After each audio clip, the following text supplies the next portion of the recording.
வணக்கத்துடன் இன்பா டாக்ஸ். அதாவது போர் நடந்து கொண்டிருக்கக்கூடிய அந்த கலவரங்கள், அந்த விடயங்கள் அனைத்துமே உங்களுக்கு தெரியும். போரின் சூழல் எதை நோக்கி நகர்ந்து கொண்டிருக்கிறது என்கின்ற அந்த கருத்தும் உங்களுக்கு தெரியும். இப்பொழுது அனைவருடைய எதிர்பார்ப்பும் ஒன்றுதான். முதல் பேச்சுவார்த்தை நடைமுறையில் அது வெற்றி பெறவில்லை. இரண்டாவது எடுக்கப்பட்டிருக்கக்கூடிய பேச்சுவார்த்தை வெற்றியை கண்டுவிட்டால் எரிபொருள் சிக்கலின்றி உலகம் அதற்கான ஒரு களத்தை எடுப்பதற்கு பாதை அமைக்கும் என்கின்ற எண்ணம்தான் நம் அனைவருடைய மனதிலும். காரணம், சுமார் 20-30% எரிபொருள்கள் ஹர்மோஸ் நீரணையை மையப்படுத்தி தான் பிற நாடுகளுக்கு செல்கிறது என்பதுதான் களம். ஆனால் இந்த ஹர்மோஸ் நீரணை தங்களுடைய கட்டுப்பாட்டில் இருக்கிறது என்று ஈரான் அறிவிக்கிறது. அதை மீட்டெடுப்பதற்கான களங்களை நாங்கள் எடுத்துவிட்டோம் என்று அமெரிக்கா சொல்லிக்கொண்டு அதற்கான முயற்சிகளை எடுத்துக்கொண்டிருக்கின்றன. இது ஒருபுறம் பரபரப்பை ஏற்படுத்தி இருக்கக்கூடிய சூழலில் மிகவும் சந்தோஷமான ஒரு செய்தியும் அரங்கேறியிருக்கிறது. 34 ஆண்டுகளுக்கு பின்பு லெபனானும் இஸ்ரவேலும் பேச்சுவார்த்தை நடத்தி தற்பொழுது ஒரு போர் நிறுத்தத்திற்கான ஒரு களம் உருவாக்கப்பட்டிருக்கிறது. லெபனான் நாட்டை பொறுத்தமட்டில் அங்குள்ள மக்கள் அலறிக்கொண்டு ஓடுவதும், தங்கள் குழந்தைகளை காப்பாற்ற வழியில்லாமல் தாய்மார்கள் நெஞ்சில் அடித்து கொண்டு பதறிய காட்சிகளும் காணொலியில் பார்க்கின்ற பொழுது இஸ்ரவேல் மீது கடும் கோபம் நம்மை அறியாமலே மனதிற்குள் எழும்பி விடுகிறது. ஆனால் தற்பொழுது உள்ள சூழலில் இஸ்ரவேல் இப்பொழுது போர் நிறுத்தத்திற்கு ஒத்துக்கொண்டு அதற்கான களங்களை எடுத்திருக்கிறது என்றும், ஜனாதிபதி ட்ரம்ப் அவர்களுடைய முன்னிலையில், அதாவது அமெரிக்காவின் ஜனாதிபதி ட்ரம்ப் அவர்களுடைய முன்னிலையில் இந்த பேச்சுவார்த்தை அரங்கேற்றப்பட்டிருக்கிறது என்ற செய்தியும் ஒரு மகிழ்ச்சியாகத்தான் பார்க்கப்படுகிறது. இப்பொழுது லெபனானில் அந்த குழந்தைகள் ஓடக்கூடிய காட்சிகள் அல்லது தாய்மார்கள் நெஞ்சில் அடித்து கொண்டு அழக்கூடிய காட்சிகள், அங்கு அரங்கேறக்கூடிய அந்த சூழல் தற்பொழுது தள்ளி வைக்கப்பட்டிருக்கிறது என்றுதான் கணிக்க முடிகின்றது. இப்பொழுது ஈரானுக்கும் அமெரிக்காவிற்கும் இடையே போர்.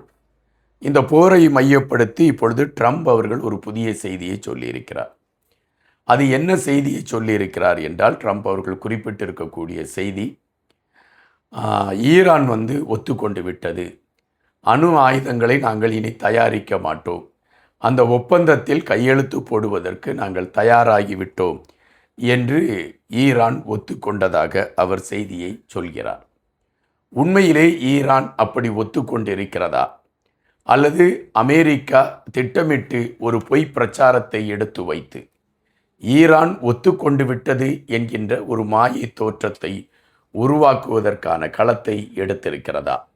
இந்த கேள்விகள் எழும்புகின்ற பொழுது தற்பொழுது உள்ள சூழலில் ஈரான் ஒத்துக்கொண்டு செயல்படுவதுதான் சால சிறந்தது என்று குறிப்பிடுகின்றார்கள் அரசியல் விமர்சகர்கள். காரணம், அமெரிக்காவிற்கு பெரிய அழிவு ஏற்பட்டிருக்கிறது. அமெரிக்காவின் போர் விமானங்கள் அழிக்கப்பட்டிருக்கிறது. அமெரிக்காவின் போர் வீரர்கள் பாதிக்கப்பட்டிருக்கிறார்கள். இவைகளெல்லாம் ஒருபுறம் பேசப்பட்டால் கூட ஈரான் பெரிய இழப்பை சந்தித்திருக்கிறது என்பதுதான் நிஜம். இன்னும் ஒரு 5-6 வருடங்களில் ஈரான் தன்னுடைய பழைய கட்டமைப்பை நோக்கி நகர்வதற்கு தேவைப்படும் என்று குறிப்பிடுகின்றார்கள். தற்பொழுது ஈரானில் ஒட்டுமொத்தமான பகுதி செல்லரித்து போய் நிற்கிறது என்பதுதான் அமெரிக்காவின் பதிவு. நாம் விசாரித்த வகையில் ஈரானில் இருக்கக்கூடிய நம்மளுடைய சில நண்பர்கள் அல்லது இந்தியாவில் இருந்து அங்கு வேலை செய்து கொண்டு இருக்கக்கூடிய தமிழ் சொந்தங்கள், இவர்களோடு நாம் தொடர்பு கொண்ட பொழுது உண்மையிலே சில நகரங்களில் பெரும் அழிவை சந்தித்திருக்கிறது ஈரான் என்கின்ற செய்தியைத்தான் எடுத்து வைக்கிறார்கள். எனவே அந்த நகரங்கள் கட்டியமைக்கப்படுவதற்கு 5-6 வருடங்களுக்கு மேலாகும் என்பதுதான் நிஜம் என்பதையும் அவர்கள் உறுதிப்படுத்துகிறார்கள். இந்த சூழலில் அமெரிக்காவின் ட்ரம்ப் அவர்களும் மோடி அவர்களும் பேசியிருக்கக்கூடிய ஒரு களம் அரங்கேறியிருக்கிறது. ஏப்ரல் 14ஆம் தேதி இருவரும் தொலைபேசியில் 40 நிமிடங்கள் பேசியிருக்கிறார்கள் என்ற செய்தி வருகின்றது.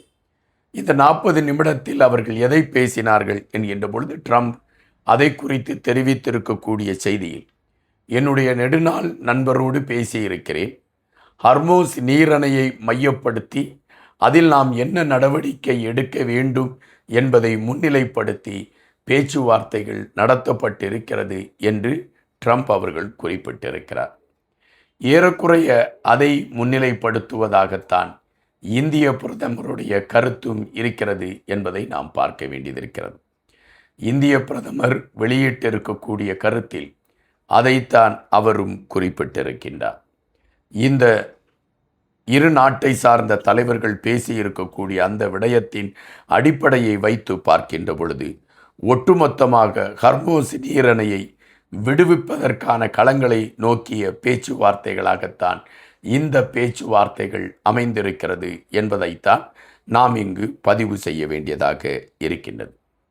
இந்த சூழலில் அமெரிக்கா கொடுத்து கொண்டிருக்கக்கூடிய வாக்குறுதிகள், உலக மக்களுக்கு அமெரிக்கா சொல்லி கொண்டிருக்கக்கூடிய தகவல்கள் உண்மையானதாக திகழ்கிறதா, அல்லது அமெரிக்கா ஒரு திட்டமிட்டு பொய் பிரச்சாரத்தை எடுத்து வைத்து ஈரானை ஒரு மன ரீதியான ஒரு பலவீனத்திற்கு உட்படுத்துவதற்கு முயற்சிக்கிறதா என்கின்ற கேள்விதான் எழும்பிக் கொண்டு இருக்கின்றன.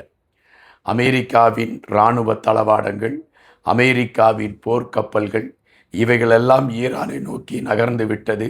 ஈரானுக்கு ஒரு பெரிய தாக்குதலை நடத்துவதற்கு இவைகள் தயாராகி கொண்டிருக்கிறது. ஈரான் நாங்கள் சொல்வது போல ஒத்துக்கொள்ளவில்லை என்றால் பெரிய ஒரு அழிவை சந்திக்க வேண்டியது இருக்கும் என்று அமெரிக்காவின் ட்ரம்ப் அவர்கள் கொடுத்திருக்கக்கூடிய எச்சரிக்கை மிக லகுவான ஒன்று என்று கடந்து செல்ல முடியாது. ஏதோ ஒரு திட்டமிடுதலை கையில் எடுத்துக்கொண்டுதான் ட்ரம்ப் அவர்கள் காய்களை நகர்த்தி கொண்டு இருக்கிறார் என்பதாகத்தான் நாம் இதை குறித்த செய்திகளை வைக்க முடிகின்றது. தற்பொழுது பார்ப்பீர்கள் என்றால் லெபனானுக்கும் இஸ்ரேலுக்கும் இடையே பேச்சுவார்த்தை நடத்தி அதை ஒரு அமைதிப்படுத்தக்கூடிய களத்தை ட்ரம்ப் அவர்கள் எடுத்து விட்டார். அந்த எதிர்பார்ப்பு மற்ற அனைவரிடமுமே இருக்கின்றது. காரணம், ஈரானில் தாங்கள் பற்று கொண்டிருக்கக்கூடிய இன்னல்களுக்கான களங்கள் மாற்றத்தை நோக்கி நகர வேண்டும். அதற்கும் ஒரு தெளிவான பேச்சுவார்த்தை இருந்தால் சிறப்பு என்கின்ற எண்ணம் தான் எல்லோரிடமும் இருக்கின்றது. தற்பொழுது உள்ள சூழலில் ட்ரம்ப் அவர்களுடைய நகர்வுகளுக்கு ஒப்ப வளைகுடா நாடுகள் செயல்படுமா என்றால் கேள்விக்கணை. அதுபோலத்தான் ஈரானை மையப்படுத்தி அமெரிக்கா எடுத்து வைத்திருக்கக்கூடிய பெரும்பாலான கதைகள் ஒரு இட்டுக்கட்டிய கதைகள் அல்லது இவர்கள் புனைந்த கதைகள் என்கின்ற அடிப்படையில் தான் பார்க்க முடிகின்றது. தற்பொழுது உள்ள சூழலில் ஈரான் வாளை சுட்டி கொண்டு அமர்வதுதான் சால சிறந்தது என்கின்ற அடிப்படையில் வாளை அமைதியாக சுற்றி அமைதி காத்திருக்கிறது என்பதுதான் நிஜம். நன்றியுடன் என்பார்.